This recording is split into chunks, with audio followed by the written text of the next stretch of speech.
नमस्कार दोस्तों, आपका स्वागत है आपकी अपनी YouTube चैनल मोक्ष क्लासेस में। तो चलिए आज का वीडियो शुरू करते हैं। आज का पहला क्वेश्चन है, गांधी इरविन समझौते के हस्ताक्षरित होने में कौन शामिल था?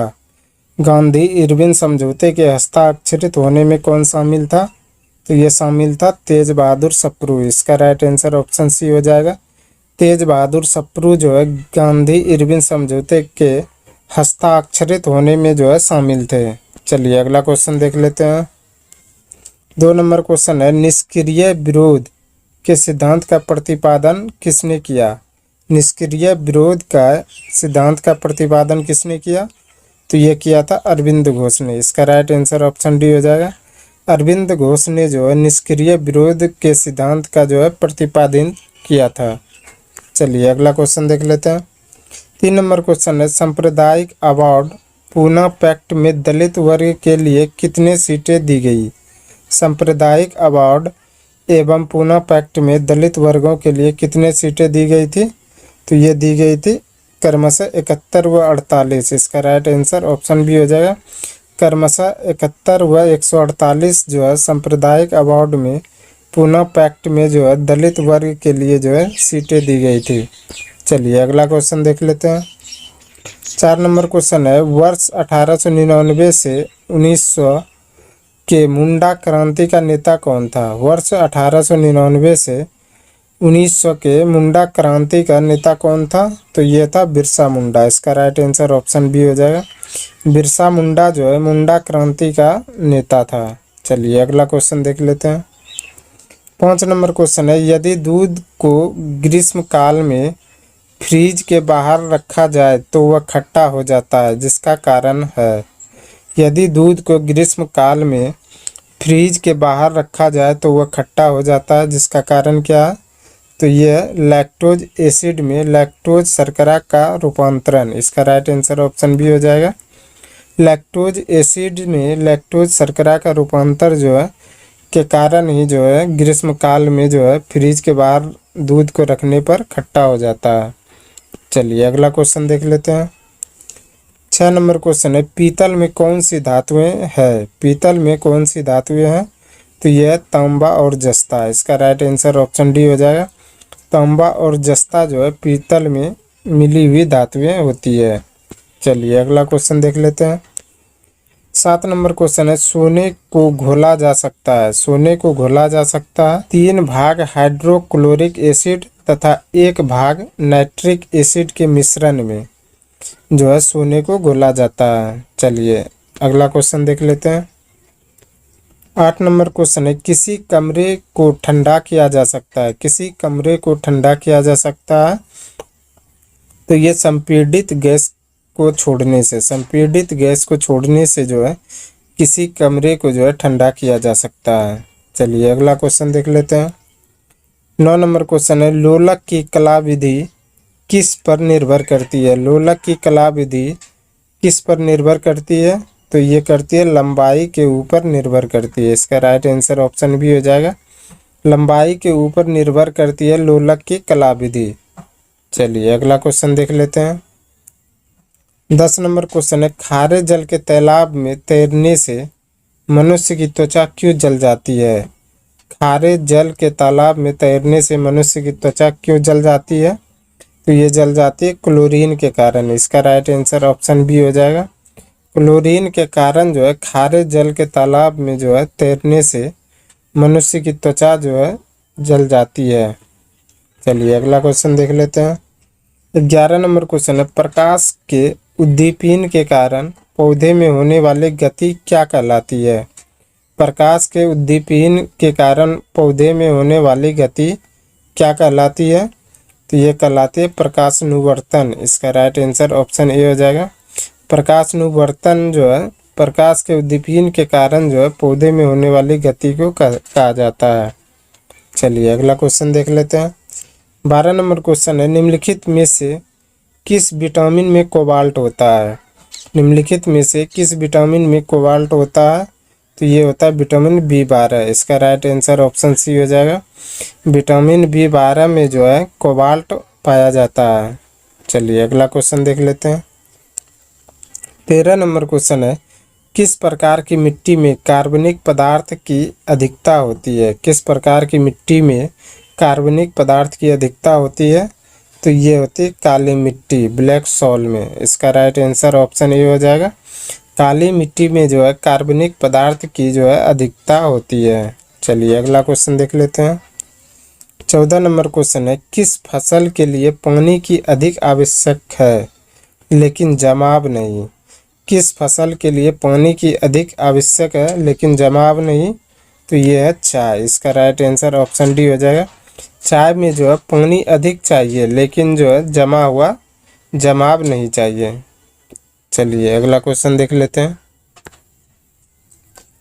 15 नंबर क्वेश्चन, राष्ट्रीय आपातकाल के समय लोकसभा की अवधि को प्रथम बार राष्ट्रपति द्वारा कितने समय के लिए बढ़ाया जा सकता है?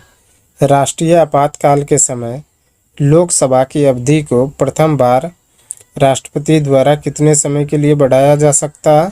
तो ये बढ़ाया जा सकता है 12 महीने के लिए। इसका राइट आंसर ऑप्शन डी हो जाएगा। 12 महीने के लिए जो है राष्ट्रीय आपातकाल के समय लोकसभा की अवधि को जो है राष्ट्रपति द्वारा बढ़ाया जा सकता है। चलिए अगला क्वेश्चन देख लेते हैं। 16 नंबर क्वेश्चन है, टर्की की राजधानी कहाँ है? टर्की की राजधानी कहाँ है? तो ये अंगारा है। इसका राइट आंसर ऑप्शन ए हो जाएगा। टर्की की राजधानी जो है अंगारा है। चलिए अगला क्वेश्चन देख लेते हैं। 17 नंबर क्वेश्चन है, बांग्लादेश की मुक्ति के समय पाकिस्तान के शासक कौन थे? बांग्लादेश की मुक्ति के समय पाकिस्तान के शासक कौन थे? तो ये थे याहा खान। इसका राइट आंसर ऑप्शन बी हो जाएगा। याहा खान जो है बांग्लादेश की मुक्ति के समय जो है पाकिस्तान के जो है शासक थे। चलिए अगला क्वेश्चन देख लेते हैं। 18 नंबर क्वेश्चन है, इंडिया डिवाइडेड के लेखक थे। इंडिया डिवाइडेड के लेखक कौन थे? तो ये थे डॉक्टर राजेंद्र प्रसाद। इसका राइट आंसर ऑप्शन डी हो जाएगा। डॉक्टर राजेंद्र प्रसाद जो है इंडिया डिवाइडेड पुस्तक लिखा था, तो इसको भी याद रखिएगा। चलिए अगला क्वेश्चन देख लेते हैं। 19 नंबर क्वेश्चन है, देश के स्टॉक एक्सचेंज को कौन नियमित रखता है? देश के स्टॉक एक्सचेंज को कौन नियमित रखता है? तो ये रखता है सेबी। इसका राइट आंसर ऑप्शन डी हो जाएगा। सेबी जो है देश के स्टॉक एक्सचेंज को जो है नियमित रखता है। और सेबी का फुल फॉर्म होता है stock exchange board of India, तो इसको भी याद रखिएगा। Stock exchange board of India जो है सेबी का फुल फॉर्म है। चलिए अगला क्वेश्चन देख लेते हैं। 20 नंबर क्वेश्चन है, दाचीग्राम अभ्यारण्य भारत के किस राज्य में स्थित है? दाचीग्राम अभ्यारण्य भारत के किस राज्य में स्थित है? तो यह है जम्मू कश्मीर में। इसका राइट आंसर ऑप्शन ए हो जाएगा। जम्मू कश्मीर में जो है दाचीग्राम अभ्यारण्य जो है स्थित है। चलिए अगला क्वेश्चन देख लेते हैं। 21 नंबर क्वेश्चन है, औद्योगिक विश्वविज्ञान अनुसंधान केंद्र कहाँ स्थित है? औद्योगिक विश्वविज्ञान अनुसंधान केंद्र कहाँ स्थित है? तो यह है लखनऊ उत्तर प्रदेश में। इसका राइट आंसर ऑप्शन बी हो जाएगा। लखनऊ उत्तर प्रदेश में जो है विश्वविज्ञान जो है अनुसंधान केंद्र स्थित है। चलिए अगला क्वेश्चन देख लेते हैं। 22 नंबर क्वेश्चन है, वास्को डी गामा सीधे समुद्री मार्ग से यूरोप से भारत को प्रथम बार खोजते हुए कालीकट के समुद्र तट पर कब पहुंचा? यानी कि वास्को डी गामा सीधे समुद्र मार्ग से यूरोप से भारत को प्रथम बार खोजते हुए कालीकट के समुद्र के तट पर कब पहुंचा था? तो ये पहुंचा था 1498 में। इसका राइट आंसर ऑप्शन डी हो जाएगा। 1498 में जो है वास्को डी गामा जो है समुद्री मार्ग से भारत की जो है खोजते हुए कालीकट के समुद्र पर जो है पहुंचा था। 23 नंबर क्वेश्चन है, सबसे पहले कौन सा हड़प्पा कालीन स्थल खोजा गया था? सबसे पहले कौन सा हड़प्पा कालीन स्थल खोजा गया था? तो ये खोजा गया था हड़प्पा। इसका राइट आंसर ऑप्शन ए हो जाएगा। सबसे पहले जो है हड़प्पा कालीन स्थल जो है हड़प्पा खोजा गया था। चलिए अगला क्वेश्चन देख लेते हैं। 24 नंबर क्वेश्चन, लगातार बढ़ती कीमत की प्रक्रिया क्या कहलाती है? लगातार बढ़ती कीमत की प्रक्रिया क्या कहलाती है? तो ये कहलाती है मुद्रास्फीति। इसका राइट आंसर ऑप्शन डी हो जाएगा। मुद्रास्फीति जो है लगातार बढ़ती कीमतों की प्रक्रिया जो है कहलाती है। चलिए अगला क्वेश्चन देख लेते हैं। आज का अंतिम क्वेश्चन है, उच्चतम न्यायालय के न्यायाधीशों की संख्या में वृद्धि करने की शक्ति किसके पास है? उच्चतम न्यायालय के न्यायाधीशों की संख्या में वृद्धि करने की शक्ति किसके पास है? तो यह है संसद के पास। इसका राइट आंसर ऑप्शन ए हो जाएगा। संसद के पास जो है उच्चतम न्यायालय के न्यायाधीशों की संख्या में जो है वृद्धि करने की शक्ति है। 20 नंबर क्वेश्चन है, लाल बक्स के नाम से जाने जाने वाला भारतीय शासक कौन था? लाल बक्स के नाम से जाना जाने वाला भारतीय शासक कौन था? तो ये था कुतुबुद्दीन ऐबक। इसका राइट आंसर ऑप्शन सी हो जाएगा। कुतुबुद्दीन ऐबक को जो है लाल बक्स के नाम से जो है जाना जाने वाला जो है भारतीय शासक था। चलिए अगला क्वेश्चन देख लेते हैं। 27 नंबर क्वेश्चन है, मौलिक अधिकारों का निलंबन कौन कर सकता है? मौलिक अधिकारों का निलंबन कौन कर सकता है? तो ये कर सकता है राष्ट्रपति। इसका राइट आंसर ऑप्शन बी हो जाएगा। राष्ट्रपति जो है मौलिक अधिकारों का निलंबन जो है कर सकता है। चलिए अगला क्वेश्चन देख लेते हैं। 28 नंबर क्वेश्चन है, किसी राज्य का उच्चतम विधि अधिकारी कौन होता है? किसी राज्य का उच्चतम विधि अधिकारी कौन होता है? तो ये होता है एडवोकेट जनरल। इसका राइट आंसर ऑप्शन बी हो जाएगा। एडवोकेट जनरल जो है किसी राज्य का जो है उच्चतम विधि अधिकारी होता है। चलिए अगला क्वेश्चन देख लेते हैं। 29 नंबर क्वेश्चन है, हितोपदेश पुस्तक के लेखक कौन है? हितोपदेश पुस्तक के लेखक कौन है? तो यह नारायण पंडित। इसका राइट आंसर ऑप्शन सी हो जाएगा। नारायण पंडित जो है हितोपदेश पुस्तक के जो है लेखक हैं। चलिए अगला क्वेश्चन देख लेते हैं। 30 नंबर क्वेश्चन है, बुल और बियर किससे संबंधित है? बुल और बियर किससे संबंधित है? तो यह स्टॉक एक्सचेंज से। इसका राइट आंसर ऑप्शन बी हो जाएगा। स्टॉक एक्सचेंज से जो है संबंधित कौन है? तो ये बुल और बियर है। चलिए अगला क्वेश्चन देख लेते हैं। 31 नंबर क्वेश्चन है, भारतीय औद्योगिक विकास बैंक की स्थापना की गई थी। भारतीय औद्योगिक विकास बैंक की स्थापना की गई थी। तो ये की गई थी 1964 में। इसका राइट आंसर ऑप्शन सी हो जाएगा। 1964 में जो है भारतीय औद्योगिक विकास बैंक की जो है स्थापना की गई थी। चलिए अगला क्वेश्चन देख लेते हैं। 32 नंबर क्वेश्चन है, रैंड किस देश की मुद्रा है? रैंड किस देश की मुद्रा है? तो यह है दक्षिण अफ्रीका की। इसका राइट आंसर ऑप्शन ए हो जाएगा। दक्षिण अफ्रीका की मुद्रा जो है रैंड है। चलिए अगला क्वेश्चन देख लेते हैं। 33 नंबर क्वेश्चन है, पहला पृथ्वी सम्मेलन कहाँ हुआ था? पहला पृथ्वी सम्मेलन कहाँ हुआ था? तो ये हुआ था रियो डी जेनेरो में। इसका राइट आंसर ऑप्शन सी हो जाएगा। रियो डी जेनेरो में जो है पहला पृथ्वी सम्मेलन हुआ था। चलिए अगला क्वेश्चन देख लेते हैं। 34 नंबर क्वेश्चन है, विश्व जनसंख्या दिवस यानी कि वर्ल्ड पॉपुलेशन डे मनाया जाता है। विश्व जनसंख्या दिवस कब मनाया जाता है? तो ये मनाया जाता है 11 जुलाई को। इसका राइट आंसर ऑप्शन बी हो जाएगा। 11 जुलाई को जो है विश्व जनसंख्या दिवस मनाया जाता है। चलिए अगला क्वेश्चन देख लेते हैं। 35 नंबर क्वेश्चन है, पाली ग्रंथों में गांव के मुखिया को क्या कहा गया है? पाली ग्रंथों में गांव के मुखिया को क्या कहा गया है? तो ये कहा गया है भोजक। इसका राइट आंसर ऑप्शन बी हो जाएगा। पाली ग्रंथों में जो है गांव के मुखिया को जो है भोजक कहा गया है।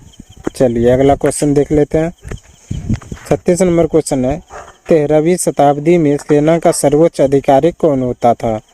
13वीं शताब्दी में सेना का सर्वोच्च अधिकारी कौन होता था? तो ये होता था खान। इसका राइट आंसर ऑप्शन बी हो जाएगा। खान जो है 13वीं शताब्दी में सेना का जो है सर्वोच्च अधिकारी होता था। चलिए अगला क्वेश्चन देख लेते हैं। 37 नंबर क्वेश्चन है, डेल्फ नामक डच नौका से 1605 ईस्वी में कहाँ लंगर डाला था? डेल्फ नामक डच नौका से 1605 ईस्वी में कहाँ लंगर डाला था?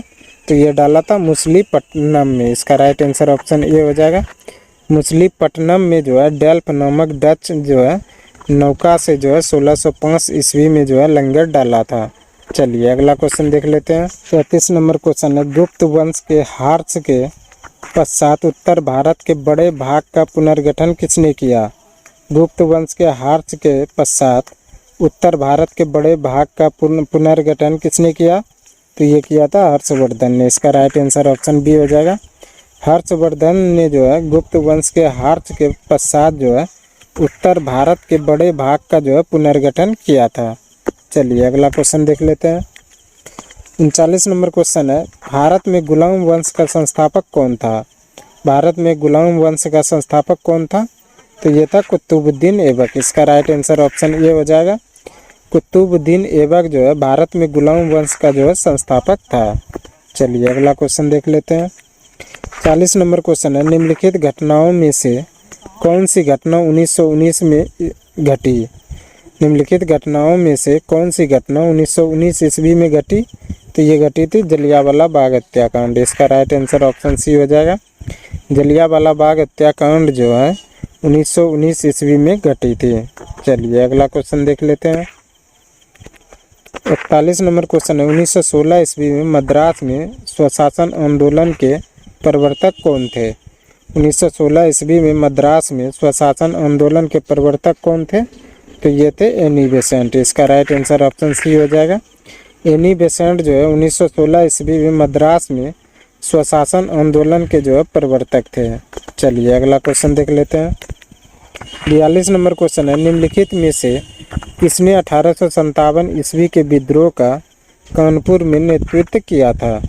निम्नलिखित में से किसने 1857 ईस्वी के विद्रोह का कानपुर में नेतृत्व किया था? तो ये किया था नाना साहब ने। इसका राइट आंसर ऑप्शन डी हो जाएगा।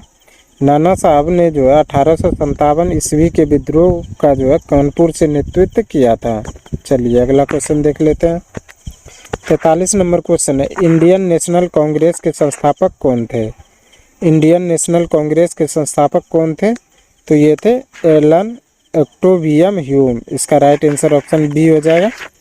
एलन ऑक्टेवियम ह्यूम या इंडियन नेशनल कांग्रेस के जो है संस्थापक थे, जिसको कि एम जो है ह्यूम भी बोलते हैं, तो इसको याद रखिएगा। चलिए अगला क्वेश्चन देख लेते हैं। 44 नंबर क्वेश्चन है, कांग्रेस का प्रथम अधिवेशन के समय भारत का वायसराय कौन था? कांग्रेस का प्रथम अधिवेशन के समय भारत का वायसराय कौन था? तो ये था लॉर्ड डफरिन। इसका राइट आंसर ऑप्शन ए हो जाएगा। लॉर्ड डफरिन जो है कांग्रेस का प्रथम अधिवेशन के समय जो है भारत का वायसराय था। चलिए अगला क्वेश्चन देख लेते हैं। 43 नंबर क्वेश्चन है, संविधान के किस अनुच्छेद में अल्पसंख्यकों के हितों को संरक्षण की व्यवस्था है? संविधान के किस अनुच्छेद में अल्पसंख्यकों के हितों के संरक्षण की व्यवस्था है? तो यह अनुच्छेद 29 में। इसका राइट आंसर ऑप्शन ये हो जाएगा। अनुच्छेद 29 में जो है अल्पसंख्यकों के हितों की जो है संरक्षण की व्यवस्था की गई है। चलिए अगला क्वेश्चन देख लेते हैं। 46 नंबर क्वेश्चन है, संविधान के किन अनुच्छेदों में मौलिक अधिकारों का वर्णन है? संविधान के किन अनुच्छेदों में मौलिक अधिकारों का वर्णन है? तो यह अनुच्छेद 12 से 35। इसका राइट आंसर ऑप्शन सी हो जाएगा। अनुच्छेद 12 से 35 में जो है मौलिक अधिकारों का जो है वर्णन है। चलिए अगला क्वेश्चन देख लेते हैं। 47 नंबर क्वेश्चन है, निम्नलिखित में से यौगिक कौन सा है? निम्नलिखित में से यौगिक कौन सा है? तो यह है अमोनिया। इसका राइट आंसर ऑप्शन डी हो जाएगा। अमोनिया जो है यह यौगिक है। चलिए अगला क्वेश्चन देख लेते हैं। 48 नंबर क्वेश्चन है, पीलिया किस अंग का रोग है? पीलिया किस अंग का रोग है? तो यह है यकृत का। इसका राइट आंसर ऑप्शन बी हो जाएगा। पीलिया जो है यकृत का जो है रोग है। चलिए अगला क्वेश्चन देख लेते हैं। 49 नंबर क्वेश्चन है, शिक्षा और वन संविधान में किस सूची के अंतर्गत आता है? शिक्षा और वन संविधान में किस सूची के अंतर्गत आता है? तो ये आता है समवर्ती सूची के अंतर्गत। इसका राइट आंसर ऑप्शन सी हो जाएगा।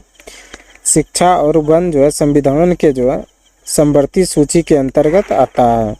चलिए अगला क्वेश्चन देख लेते हैं। आज का अंतिम क्वेश्चन है, उत्तरी ध्रुव पर पहुंचने वाला प्रथम मानव कौन था? उत्तरी ध्रुव पर पहुंचने वाला प्रथम मानव कौन था? तो ये था रॉबर्ट पियरी। इसका राइट आंसर ऑप्शन सी हो जाएगा। रॉबर्ट पियरी जो है उत्तरी ध्रुव पर पहुंचने वाला जो है प्रथम मानव था। आज के लिए बस इतना ही। हमें उम्मीद है कि ये वीडियो आपको पसंद आया होगा। अगर पसंद आया तो प्लीज़ लाइक, कमेंट, शेयर और चैनल को सब्सक्राइब जरूर करें। और बिहार पुलिस की तैयारी करने के लिए हमारे चैनल के साथ जुड़े रहें। धन्यवाद।